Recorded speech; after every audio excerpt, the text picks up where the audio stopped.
വാർത്തകൾ വിശദമായി. വിവാദക്കുരുക്കിൽ MLA.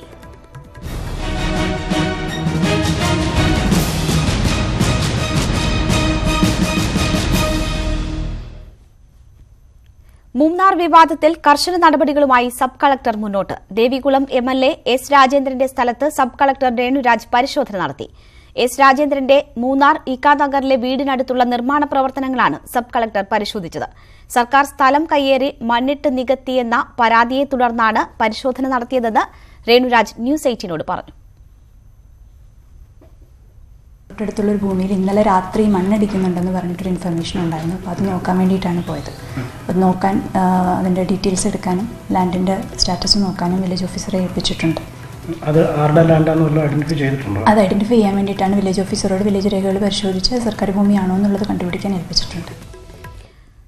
വിവരങ്ങളുമായി MS അനീഷ് കുമാർ ചേരുന്നു. അനീഷ്, നിയമ നടപടികൾ വരെ ആലോചിക്കും എന്നായിരുന്നു കളക്ടർ പറഞ്ഞത്. ഇക്കാര്യത്തിൽ പിന്നോട്ടില്ല എന്ന സൂചന തന്നെയാണോ കളക്ടർ നൽകുന്നത്? തീർച്ചയായും രേണുക, ഇക്കാര്യത്തിൽ കളക്ടർ MLAക്കെതിരായ നടപടികൾ ആരംഭിക്കുന്നു എന്നതിൻ്റെ സൂചനകൾ തന്നെയാണ് ലഭിക്കുന്നത്. കാരണം ഇന്ന് ഞായറാഴ്ചയാണ്, അവധി ദിനമാണ്. എന്നാൽ ഇതുപോലും അവഗണിച്ചാണ് ഇന്ന് രാവിലെ മൂന്നാർ ഇക്കാനഗറിലുള്ള S. രാജേന്ദ്രൻ്റെ ഈ വീട്ടിൽ രേണുരാജും റവന്യൂ ഉദ്യോഗസ്ഥരും പരിശോധനയ്ക്കെത്തിയത്. ഈ ദൃശ്യങ്ങളിൽ തന്നെ കാണുന്ന S. രാജേന്ദ്രൻ MLAയുടെ വീടിനോട് ചേർന്ന ഭാഗത്താണ് മണ്ണിട്ടിരിക്കുന്നത്. ഏതാണ്ട് 1.5 ആൾ പൊക്കത്തിൽ സംരക്ഷണ ഭിത്തിയും ഈ ഭാഗത്ത് ചേർത്തിരിക്കുന്നു. നമുക്ക് പ്രാഥമികമായ അന്വേഷണത്തിൽ മനസ്സിലാക്കാൻ കഴിയുന്നത് KCBയുടെ ഭൂമിയാണ് ഇത് എന്നാണ്. KCBയുടെ ഭൂമിയിൽ തന്നെയാണ് S. രാജേന്ദ്രൻ നേരത്തെ വീട് നിർമ്മിച്ചടക്കമുള്ള കാര്യങ്ങൾ ചെയ്തത്. അത് പണ്ട് വിവാദമാവുകയും ഒക്കെ ചെയ്തതാണ്. എന്നാൽ അതിനോട് ചേർന്ന് കൂടുതൽ ഭൂമി ഇപ്പോൾ MLA സ്വന്തമാക്കിയിരിക്കുന്നു എന്നാണ് പ്രാഥമികമായ പരിശോധനയിൽ റവന്യൂ സംഘത്തിന് ബോധ്യപ്പെട്ടിരിക്കുന്നു എന്നാണ് നമുക്ക് മനസ്സിലാക്കാൻ കഴിയുന്നത്. ഇത് സംബന്ധിച്ച വിശദമായ റിപ്പോർട്ട് നൽകാൻ വില്ലേജ് ഓഫീസറോട് ആവശ്യപ്പെട്ട് കഴിഞ്ഞുവെന്നും സബ് കളക്ടർ രേണുരാജ് വ്യക്തമാക്കുന്നു. അവർ ഈ സ്ഥലത്തെത്തിയാണ് രാവിലെ പരിശോധനകൾ നടത്തിയത്. നേരത്തെ അനധികൃത നിർമ്മാണങ്ങളുമായി ബന്ധപ്പെട്ട് സബ് കളക്ടറും MLAയും തമ്മിൽ പരസ്യമായ പോര് തുടങ്ങിയിരുന്നു. അനധികൃതമായ നിർമ്മാണ പ്രവർത്തനങ്ങൾ ഒരു തരത്തിലും അനുവദിക്കില്ലെന്ന നിലപാടിലേക്ക് സബ് കളക്ടർ എത്തുകയും ചെയ്തിരുന്നു. ഇതിൻ്റെ ഒരു അനുബന്ധ നടപടിയായി വേണമെങ്കിൽ ഇതിനെ കരുതാം. ഒരുപക്ഷെ ഇത് സർക്കാർ ഭൂമിയാണ് എന്ന് കണ്ടെത്തിയാൽ വില്ലേജ് ഓഫീസർ റിപ്പോർട്ട് നൽകിയാൽ വളരെ ശക്തമായ നിയമ നടപടികൾ S. രാജേന്ദ്രനെതിരെ എടുക്കേണ്ടി വരും. ഒരുപക്ഷെ കളക്ടറെ പരസ്യമായി അധിക്ഷേപിച്ച നടപടിയേക്കാളൊക്കെ വലിയ ഭൂമി കയ്യേറ്റം എന്ന ഒരു കേസ് രാജേന്ദ്രനെതിരെ വരും. അത് വലിയ പ്രത്യാഘാതങ്ങളാവും രാഷ്ട്രീയമായി തന്നെ മൂന്നാറിൽ സൃഷ്ടിക്കുക. നടപടിക്രമങ്ങളുമായി ഒരു വീഴ്ചയുമില്ലാതെ മുന്നോട്ട് പോകാനാണ് സബ് കളക്ടർ തയ്യാറെടുക്കുന്നത്. അതുകൊണ്ട് തന്നെ ഇന്ന് അവധി ദിനമായിട്ടും അവർ ഇവിടെ വന്ന് പരിശോധന നടത്തുകയും ഇതിൻ്റെ അനുബന്ധ രേഖകൾ സമാഹരിക്കുന്നതിനുള്ള നടപടിക്രമങ്ങൾ സബ് കളക്ടർ ഓഫീസിൽ ഇപ്പോഴും നടത്തിക്കൊണ്ടിരിക്കുകയും ആണ്. രേണുക, നടപടികളുമായി മുന്നോട്ട് പോവുക, ഒപ്പം തന്നെ നിയമ നടപടികൾ ആരംഭിക്കാനും കളക്ടർ തീരുമാനിക്കുന്നു എന്നറിയുന്നു. റവന്യൂ സംഘത്തെ തടഞ്ഞവർക്കെതിരെ ഹൈക്കോടതിയിൽ റിപ്പോർട്ട് നൽകുന്നത് ഉൾപ്പെടെയുള്ള നടപടികളിലേക്ക് പോകുന്നു എന്നാണ്. ഭീഷണി കൊണ്ടോ അപമാനിച്ചോ തന്റെ നടപടികളിൽ നിന്ന് പിന്നോട്ട് ആക്കാൻ ആർക്കും കഴിയില്ല എന്നൊരു സന്ദേശമാണോ കളക്ടർ നൽകുന്നത്? തീർച്ചയായും കഴിഞ്ഞ ദിവസം സബ് കളക്ടറെ അധിക്ഷേപിച്ച സംഭവവുമായി ബന്ധപ്പെട്ട് 2 തരത്തിലുള്ള നടപടിക്രമങ്ങളാണ് ചെയ്യുക. ഒന്ന് തന്നെ അപമാനിച്ച കാര്യവുമായി ബന്ധപ്പെട്ട് ഒരു നടപടിക്രമം, മറ്റൊന്ന് NOC ലഭിക്കാതെ മൂന്നാറിൽ നിർമ്മാണ പ്രവർത്തനങ്ങൾ നടത്തി എന്നതും റവന്യൂ സംഘത്തെ ബലപ്രയോഗത്തിലൂടെ പിൻവലിപ്പിക്കാൻ ശ്രമം നടന്നു എന്നതടക്കമുള്ള 2 കാര്യങ്ങളെക്കുറിച്ചാണ് റിപ്പോർട്ട് നൽകുക. ഒന്ന്, ഹൈക്കോടതിയിൽ ഈ NOC ലഭിക്കാതെ കെട്ടിടത്തിൻ്റെ നിർമ്മാണം തടഞ്ഞപ്പോൾ അത് തടസ്സപ്പെടുത്തി, ഉദ്യോഗസ്ഥരുടെ ജോലി തടസ്സപ്പെടുത്തി എന്ന രീതിയിലുള്ള ഒരു കാര്യവും, മറ്റൊരു റിപ്പോർട്ട് തനിക്ക് നേരിടേണ്ടി വന്ന പ്രശ്നങ്ങളെക്കുറിച്ചും അത് ചീഫ് സെക്രട്ടറി അടക്കമുള്ളവർക്ക് റിപ്പോർട്ട് നൽകും എന്നാണ് അറിയിച്ചിരിക്കുന്നത്. എന്തായാലും റവന്യൂ മന്ത്രിയുടെ ഭാഗത്തു നിന്നും ഒരു പിന്തുണ തനിക്ക് ലഭിച്ചിട്ടുണ്ട്. നിയമപരമായ നടപടിക്രമങ്ങളുമായി മുന്നോട്ട് പൊക്കോളൂ എന്നാണ് അദ്ദേഹത്തിൻ്റെ ഭാഗത്തു നിന്നും ഒരു അറിയിപ്പ് ലഭിച്ചിരിക്കുന്നത് എന്നും പറയുന്നു. ഒപ്പം ഇടുക്കി ജില്ലയിലെ CPI നേതൃത്വത്തിൻ്റെ ഒരു പിന്തുണയും സബ് കളക്ടർക്ക് ലഭിക്കുന്നു. അതുകൊണ്ട് ഈ 2 കാര്യങ്ങൾ, പ്രത്യേകിച്ചും ഇപ്പോൾ ഈ കയ്യേറ്റവുമായി ബന്ധപ്പെട്ടുള്ള നടപടിക്രമങ്ങളും അക്ഷരാർത്ഥത്തിൽ S. രാജേന്ദ്രൻ MLA ഇനി വരും ദിനങ്ങളിൽ വെട്ടിലാക്കും. രേണുക, അനീഷ്, മറ്റൊരു അനധികൃത നിർമ്മാണം തടഞ്ഞതുമായി ബന്ധപ്പെട്ടാണ് MLA കളക്ടർക്കെതിരെ മോശം ഭാഷയിൽ സംസാരിക്കുന്ന സാഹചര്യമുണ്ടായത്. അതിപ്പോൾ MLAയുടെ തന്നെ കയ്യേറ്റത്തിലേക്ക് അതിന്റെ നടപടികളിലേക്ക് എത്തുന്ന ഒരു സാഹചര്യം ഉണ്ടായത് എങ്ങനെയാണ്?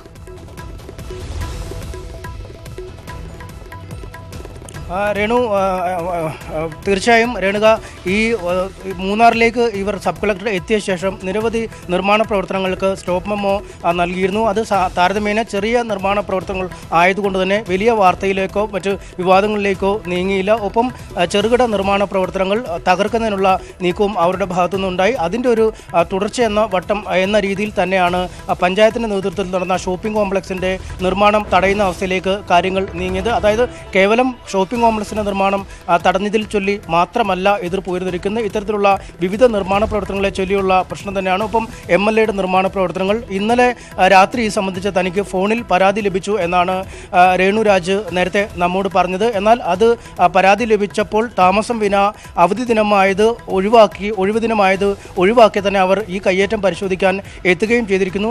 അത്തരത്തിൽ കൃത്യമായ ഒരു വേഗത്തിൽ ഈ മൂന്നാറിലെ ഭൂമി കയ്യേറ്റങ്ങൾക്കെതിരെയുള്ള നടപടിയിലേക്ക് താൻ നീങ്ങുന്നു. തുടരുക. ഇപ്പോൾ CPM ജില്ലാ secretary KK Jayachandran telephone line ചേരുകയാണ്. ശ്രീ KK ജയചന്ദ്രൻ, മൂന്നാർ വിവാദത്തിൽ കർശന നടപടികളുമായി സബ് കളക്ടർ മുന്നോട്ട് പോവുകയാണ്. MLA S രാജേന്ദ്രന്റെ സ്ഥലത്തെ കയ്യേറ്റം ഇപ്പോൾ കളക്ടർ നേരിട്ട് വന്ന് പരിശോധിച്ചിരിക്കുന്ന ഒരു സാഹചര്യം കൂടി ഉണ്ടായിരിക്കുന്നു. എങ്ങനെയാണ് ഇപ്പോഴത്തെ സാഹചര്യത്തെ താങ്കൾ മനസ്സിലാക്കുന്നത്? ഇല്ല, അതൊക്കെ അത് പരിശോധിക്കാൻ അവരൊരു ഉദ്യോഗസ്ഥ എന്നുള്ള നിലയ്ക്ക് അവർക്ക് അവകാശമുണ്ടല്ലോ. അത് പരിശോധിക്കട്ടെ. അതില് പരിശോധിച്ചതിന്റെ നിയമ നടപടികൾ വരുമ്പം അത് പരിശോധിച്ചിട്ട് അതിന്റെ അടിസ്ഥാനത്തിലല്ലേ ഇപ്പൊ പറയാൻ പറ്റുള്ളൂ. അതുകൊണ്ട് നേരിട്ട് അവിടെ സ്ഥലം പരിശോധിക്കുന്നതിന് എന്താ തെറ്റിരിക്കുന്നത്? MLAയുടെ കയ്യേറ്റം എന്നതിലേക്ക് വരെ കാര്യങ്ങൾ എത്തുന്നു. വലിയ വിവാദമാകാൻ പോവുകയാണോ വീണ്ടും മൂന്നാറിലെ ഈ ഭൂമി കയ്യേറ്റവുമായി ബന്ധപ്പെട്ട വിഷയങ്ങളൊക്കെ? അല്ല, അത് വരട്ടെ, അന്നേരം നോക്കാം. ഇപ്പൊ അവര് പരിശോധിക്കട്ടെ. കളക്ടറുടെ നടപടികൾ പാർട്ടി അനുകൂലിക്കുന്നുണ്ടോ? പിന്തുണയുണ്ടോ? പാർട്ടിയുടെ പിന്തുണയുണ്ടോ? ഇപ്പൊ ഇന്നലത്തെ കാര്യമാണ് ചോദിക്കുന്നതെങ്കിൽ ഇന്നലത്തെ കാര്യത്തില് അവിടെ പഞ്ചായത്ത് UDF പഞ്ചായത്താണ്. കോൺഗ്രസിന്റെ DCC അംഗമാണ് അവിടുത്തെ പഞ്ചായത്ത് പ്രസിഡന്റ് കറുപ്പസ്വാമി. അതുമായി ബന്ധപ്പെടുത്തി രാഷ്ട്രീയമായി നമുക്ക് ഒരു തരത്തിലുള്ള ഉത്തരവാദിത്വം CPM-നില്ല. അതെല്ലാം അവരോട് ചോദിച്ചാലേ അറിയുള്ളൂ എന്ത് നടപടിയാണ് അങ്ങനെ നിയമവിരുദ്ധമായി അവിടെ കൺസ്ട്രക്ഷൻ നടത്തിയ പഞ്ചായത്തിനും പഞ്ചായത്ത് പ്രസിഡന്റിനും എതിരായിട്ട് എടുക്കുന്നതെന്നുള്ളത് അവരാണ് പറയേണ്ടത്. ഇവിടെ സബ് കളക്ടറോട്. പക്ഷേ ആ നടപടികൾക്ക് പോയ കളക്ടറെ അധിക്ഷേപിച്ചത് S രാജേന്ദ്രൻ MLA ആണ്.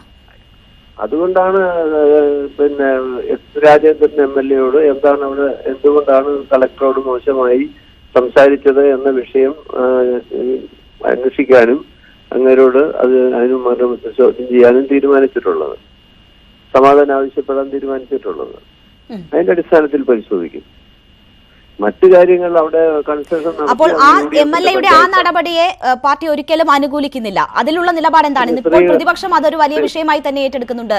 CPM നിലപാട് പറയണമെന്ന് ആവശ്യപ്പെടുന്ന ഒരു സാഹചര്യവുമുണ്ട്. CPM നിലപാടാണല്ലോ സ്ത്രീകളോട് മോശമായി ഒരിക്കലും സംസാരിക്കാൻ പാടില്ല, ഇടപെടാനും പാടില്ല. അങ്ങനെ വരുന്നത് ഒരു നിലയിലും പാർട്ടി ഒരു നിലയിലും അംഗീകരിക്കുന്ന കാര്യമല്ല. അതുകൊണ്ടാണല്ലോ MLAയോട് സമാധാനം ആവശ്യപ്പെടാൻ തീരുമാനിച്ചിരിക്കുന്നത്. ഇപ്പോൾ ഭീഷണിയോ അപമാനിക്കാനുള്ള ശ്രമങ്ങളോ കൊണ്ടൊന്നും തന്നെ തടയാൻ കഴിയില്ല എന്ന് ഉള്ള സൂചന കൂടിയാണ് കളക്ടർ നൽകുന്നത്. അവർ ഒട്ടും പിന്നോട്ടില്ല, ഈ നടപടികളുമായി മുന്നോട്ട് പോകുന്നു. ഒപ്പം തന്നെ അധിക്ഷേപകരമായ കാര്യങ്ങളിലും റവന്യൂ ഉദ്യോഗസ്ഥരെ തടഞ്ഞതിലും നിയമപരമായി മുന്നോട്ട് പോകാനും തീരുമാനിച്ചിരിക്കുന്നു. ആ ഉദ്യോഗസ്ഥ അവരുടെ നടപടികളുമായി മുന്നോട്ട് പോകുമ്പോൾ അതിന് പാർട്ടിയുടെ പിന്തുണ ഉണ്ടാകുമോ? അല്ല, അതൊക്കെ അവർ നിയമപരമായി ചെയ്യേണ്ട കാര്യമാണ്. നമ്മുടെ പിന്തുണയൊന്നും അതിന് ആവശ്യമില്ലല്ലോ. പ്രത്യേകിച്ച് നമ്മുടെ പിന്തുണ ചോദിച്ചിട്ടാണ് അവർ ഈ കാര്യങ്ങളൊക്കെ ചെയ്യുന്നത്. ഇല്ല, അതിന് ഞങ്ങളാരും ഒരു തടസ്സവും ചെയ്തിട്ടില്ലല്ലോ. ഇപ്പം ഒരു MLAയുടെ സ്ഥലം അവിടെ പോയി നോക്കുന്നു പറഞ്ഞു. ഞങ്ങളാരും തടസ്സം ചെയ്തിട്ടോ, അതിനെ എതിർത്തില്ലല്ലോ. അപ്പൊ പിന്നെ എന്തിനാ ആ ചോദ്യത്തിന് തന്നെ അതുകൊണ്ട് പ്രസക്തി ഇല്ലല്ലോ.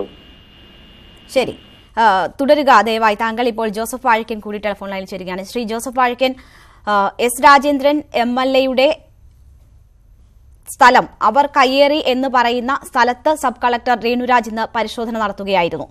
ഇന്ന് അവധി ദിവസമായിട്ട് കൂടി അവർ എത്തി, അങ്ങനെ ഒരു അറിയിപ്പ് ലഭിച്ചപ്പോൾ എത്തുകയും പരിശോധന നടത്തുകയും ചെയ്തു.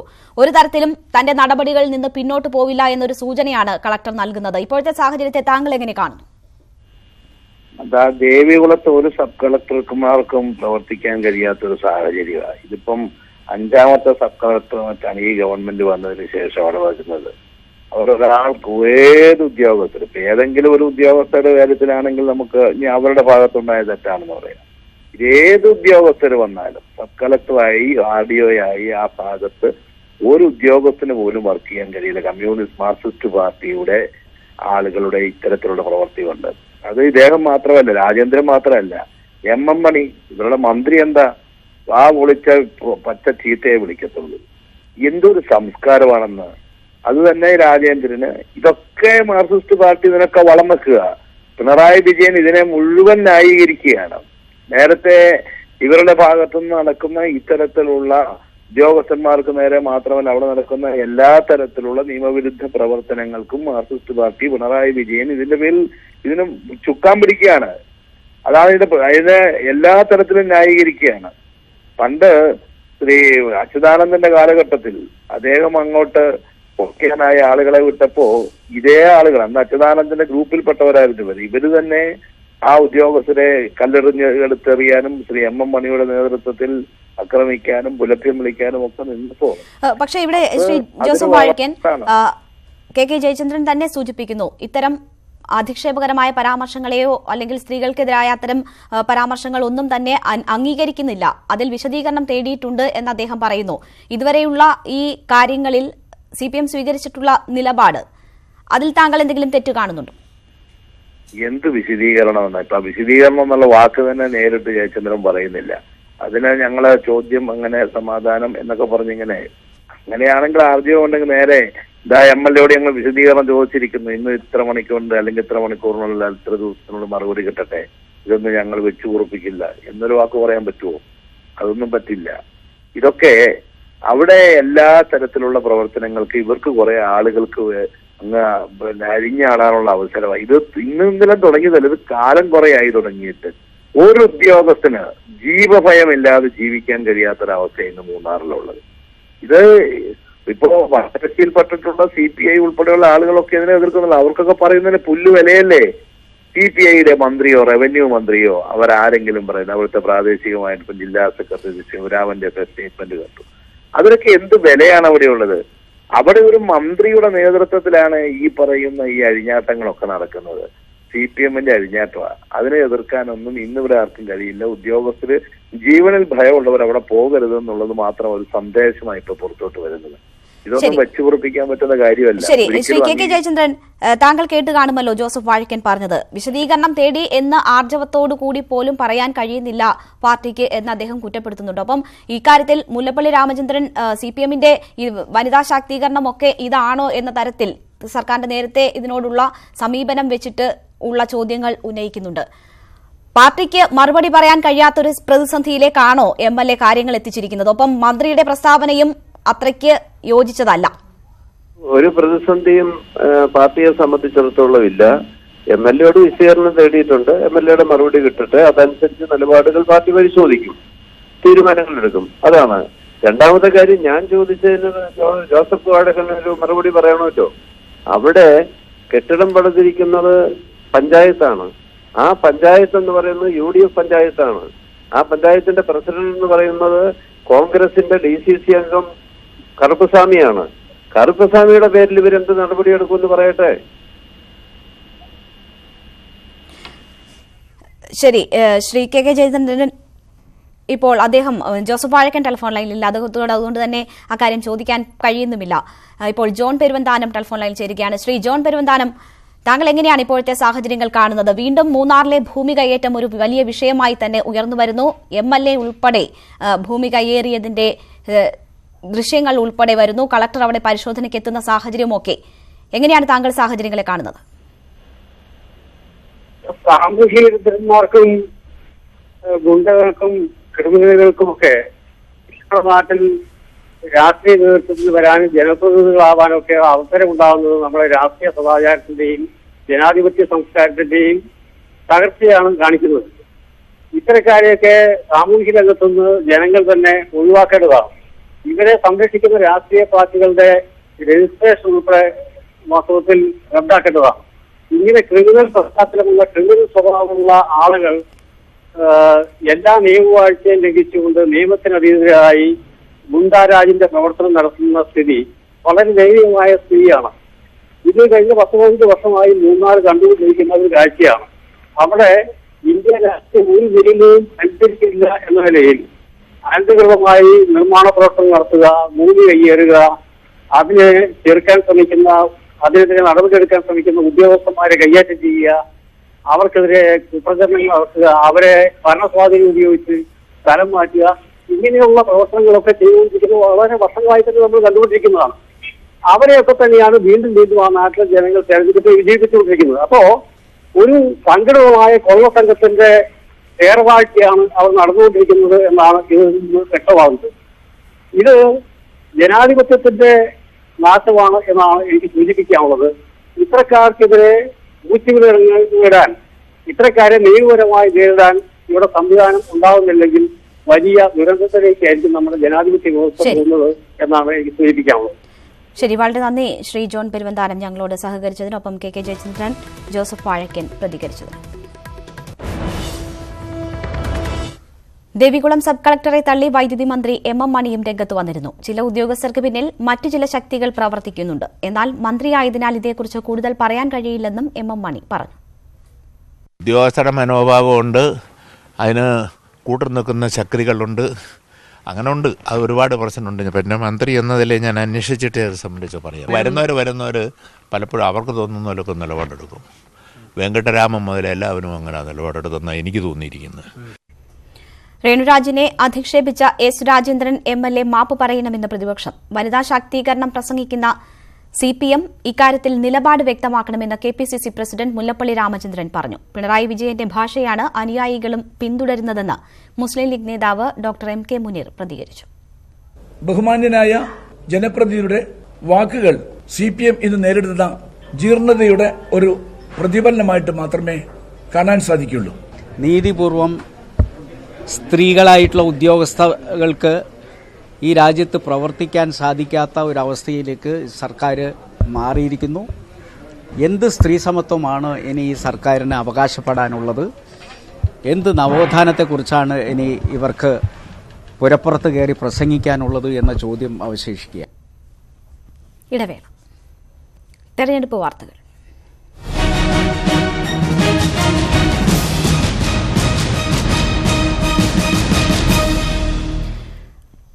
മൂന്നാം സീറ്റ് ആവശ്യം UDF ഉഭയകക്ഷി യോഗത്തിൽ ഉന്നയിക്കുമെന്ന് മുസ്ലിം ലീഗ്. ഈ മാസം 18-ന് നടക്കുന്ന ഉഭയകക്ഷി യോഗത്തിൽ ഇക്കാര്യം ചർച്ച ചെയ്യും.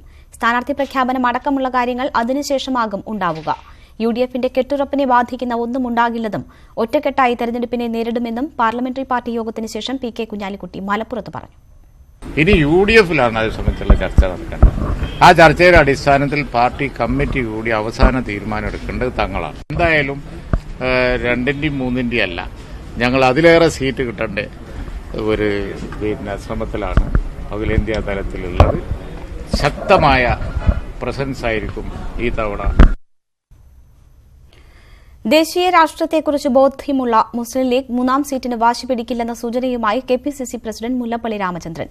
ലീഗിന്റെ നേതൃത്വത്തിൽ വിശ്വാസമുണ്ട്. ലീഗ് നേതാക്കൾക്ക് ദേശീയ രാഷ്ട്രീയം നന്നായി അറിയാമെന്നും മുല്ലപ്പള്ളി മലപ്പുറത്ത് പറഞ്ഞു. ദേശീയ രാഷ്ട്രീയത്തെക്കുറിച്ചിട്ട് ഞങ്ങളെപ്പോലെ തന്നെ നന്നായിട്ട് അവർക്ക് ബോധ്യമുണ്ട്. കാര്യങ്ങളൊക്കെ തന്നെ നന്നായിട്ടറിയാം. ലീഗ് 50 വർഷക്കാലത്തെ ബന്ധമാണ് കോൺഗ്രസും മുസ്ലിം ലീഗുമായിട്ടുള്ളത്. ഐക്യ മുന്നണി സംവിധാനം കേരളത്തിൽ കൊണ്ടുവരുന്നതിന് വേണ്ടി ഏറ്റവും ശ്രദ്ധേയമായ സംഭാവന നടത്തിയത് മുസ്ലിം ലീഗാണ്. എന്നും ദേശീയ രാഷ്ട്രീയത്തെ മുന്നിൽ കണ്ടുകൊണ്ട് പ്രവർത്തിക്കുന്ന, ദേശീയ താൽപര്യങ്ങൾക്ക് അനുകൂലമായി പ്രവർത്തിക്കുന്ന ഇന്ത്യൻ യൂണിയൻ മുസ്ലിം ലീഗ്. ഈ കാര്യത്തിൽ തീർച്ചയായിട്ടും സൗഹാർദ്ദപരമായ ഒരു സമീപനം തന്നെയാണ് അവർ സ്വീകരിക്കുകയെന്ന് എനിക്ക് ഉറച്ച വിശ്വാസമുണ്ട്. ലീഗിന്റെ നേതൃത്വത്തിൽ എനിക്ക് എന്തെന്നില്ലാത്ത വിശ്വാസമുണ്ട് എന്നും ഞാൻ പറയട്ടെ. കേരളത്തിലും CPMുമായി തെരഞ്ഞെടുപ്പ് ധാരണയ്ക്ക് തയ്യാറാണെന്ന് KPCC അധ്യക്ഷൻ മുല്ലപ്പള്ളി രാമചന്ദ്രൻ. അക്രമം അവസാനിപ്പിക്കുകയും ആയുധം താഴെവെക്കുകയും ചെയ്താൽ CPMുമായി ചർച്ചയാകാമെന്ന് മുല്ലപ്പള്ളി പറഞ്ഞു. കേരളത്തിൽ ധാരണയുടെ ആവശ്യമില്ലെന്ന് CPM പോളിറ്റ് ബ്യൂറോ അംഗം MA ബേബി പ്രതികരിച്ചു. ബംഗാളിൽ CPM കോൺഗ്രസ് തെരഞ്ഞെടുപ്പ് ധാരണയ്ക്ക് ഇരു പാർട്ടികളുടെയും കേന്ദ്ര നേതൃത്വം നേരത്തെ അനുമതി നൽകിയിരുന്നു. ഇതിനു പിന്നാലെയാണ് ഈ ധാരണ കേരളത്തിലുമാകാമെന്ന മുല്ലപ്പള്ളിയുടെ പ്രസ്താവന. ഡയലോഗൊക്കെ നടത്താൻ ഞങ്ങൾ തയ്യാറാണ്. CPM തയ്യാറുണ്ടോ? പക്ഷേ ഒരു കണ്ടീഷൻ, ഇതാണ് കണ്ടീഷൻ. അക്രമം അവസാനിപ്പിക്കാൻ, ആയുധം താഴെ വെക്കാൻ CPM തയ്യാറാണെങ്കിൽ നാളെ തന്നെ CPMുമായിട്ട് ഒരു ഡയലോഗിന് ഞങ്ങൾ തയ്യാറാണ്. കോൺഗ്രസിന് രാജ്യം മുഴുവൻ ഒരേ തെരഞ്ഞെടുപ്പ് നയമാണെന്നും ഇരട്ട നിലപാട് കേരളത്തിലെ CPM നേതാക്കൾക്കാണെന്നും മുല്ലപ്പള്ളി പറഞ്ഞു. അഖിലേന്ത്യാ തലത്തിൽ കോൺഗ്രസുമായിട്ട് ധാരണ മാത്രമല്ല, വേദി പോലും പങ്കിടണമെന്നാണ് പശ്ചിമ ബംഗാളിലെ കമ്മ്യൂണിസ്റ്റ് ഘടകം ഏകകണ്ഠമായി ആവശ്യപ്പെടുന്നത്.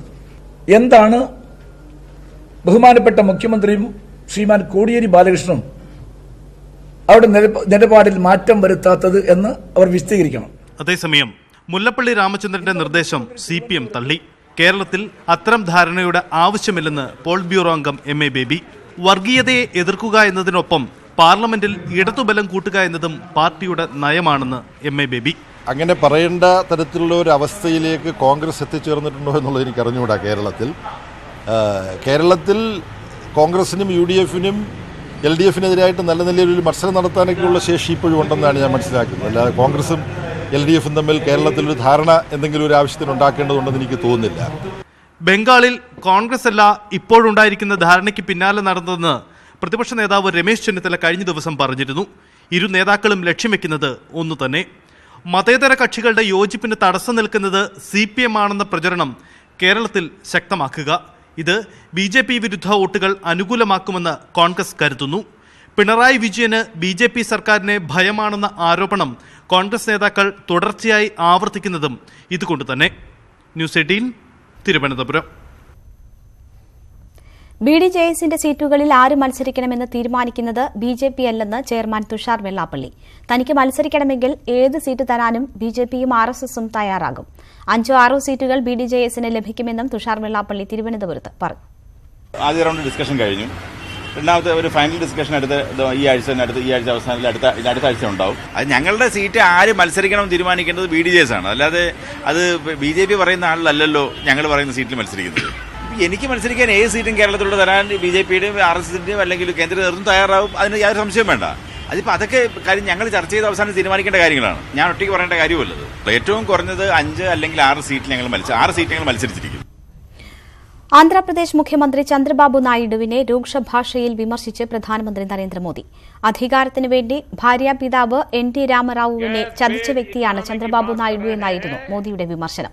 ഇക്കാര്യത്തിൽ ചന്ദ്രബാബു നായിഡുവിന് മികച്ച അനുഭവ സമ്പത്തുണ്ട്. ആന്ധ്രയിലെ തെരഞ്ഞെടുപ്പ് റാലിയിലായിരുന്നു പരാമർശം. തെലുങ്കുദേശം പാർട്ടി NDA വിട്ടതിനു ശേഷം ആന്ധ്രയിലെത്തിയ പ്രധാനമന്ത്രിയെ സ്വീകരിക്കാൻ മന്ത്രിമാർ ആരും എത്തിയില്ല. മോദിയുടെ സന്ദർശനത്തിനെതിരെ TDP ഇന്ന് കരിദിനമാചരിക്കുകയാണ്. ആരാകും സ്ഥാനാർത്ഥി?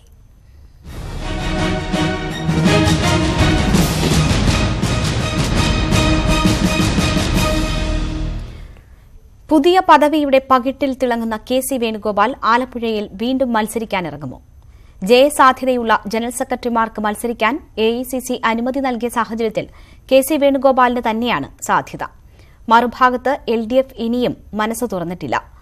വനിതയോ സിറ്റിംഗ് MLAയോ ബഹുജന സംഘടനാ നേതാവോ തീരുമാനമായിട്ടില്ല.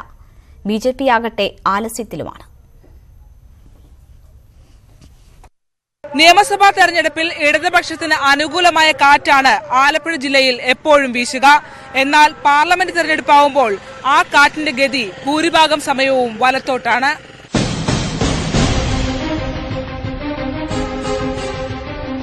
സിറ്റിംഗ് MPമാർക്ക് മത്സരിക്കാൻ അനുമതിയുണ്ടായിരുന്നെങ്കിലും സംഘടനയുടെ ചുമതല ലഭിച്ചതോടെ KC വേണുഗോപാലിന്റെ കാര്യത്തിൽ തീരുമാനം വീണ്ടും ഹൈക്കമാൻഡിന്റെ കോർട്ടിലായി. ജയസാധ്യതയുള്ള ജനറൽ സെക്രട്ടറിമാർ മത്സരിക്കണമെന്ന പുതിയ തീരുമാനം വന്നതോടെ ഇനി ആഗ്രഹിച്ചാലും KC വേണുഗോപാലിന് ഒഴിയാനാകില്ല.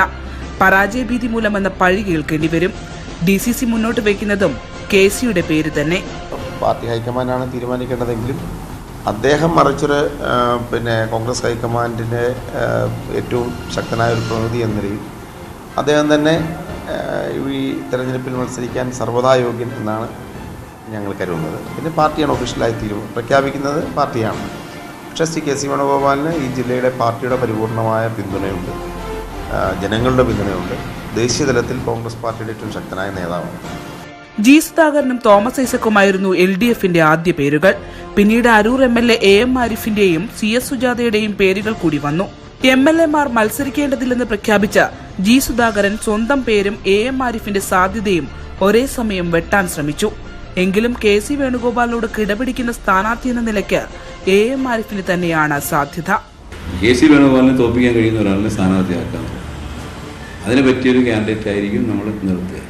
മുതിർന്ന മുഖങ്ങൾ ആരെങ്കിലും ആരാണ് സാധ്യത?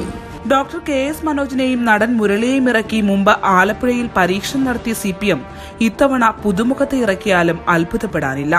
ശബരിമല പ്രക്ഷോഭത്തിന്റെ ആവേശമൊന്നും ആലപ്പുഴയിൽ BJPയെ ആലസ്യത്തിൽ നിന്ന് ഇതുവരെ ഉണർത്തിയിട്ടില്ല. ജില്ലയിൽ സ്വാധീനമുള്ള BDJS ആകട്ടെ മത്സരരംഗത്തുമില്ല. KC വേണുഗോപാൽ എന്ന പടക്കുതിരെ പിടിച്ചുകെട്ടാൻ AM ആരിഫ് എന്ന തുറുപ്പുചീട്ടാണ് ഇടതുപക്ഷം ഇറക്കുന്നതെങ്കിൽ ആലപ്പുഴയിൽ ഇത്തവണ നടക്കാൻ പോകുന്നത് തീപാറുന്ന ഒരു ഗ്ലാമർ പോരാട്ടം തന്നെയായിരിക്കും. ക്യാമറമാൻ കണ്ണൻ പ്രസേനൊപ്പം ശരണ്യ സ്നേഹജൻ, News 18.